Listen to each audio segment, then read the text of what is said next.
How to enable or disable UI automation on the iPhone 16 series. First, let's return back to the home screen by swiping up at the bottom of the screen. And from the home screen, tap on Settings.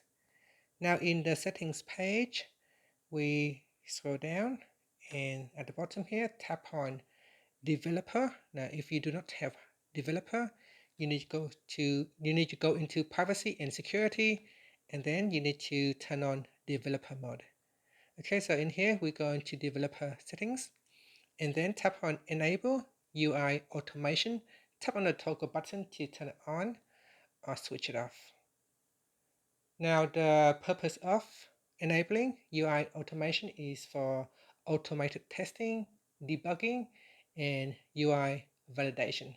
So for automated testing, it enables the execution of scripts to simulate user interactions, such as tapping, swiping, or entering text. And that's it. Thank you for watching this video. Please like and subscribe to my channel for more videos.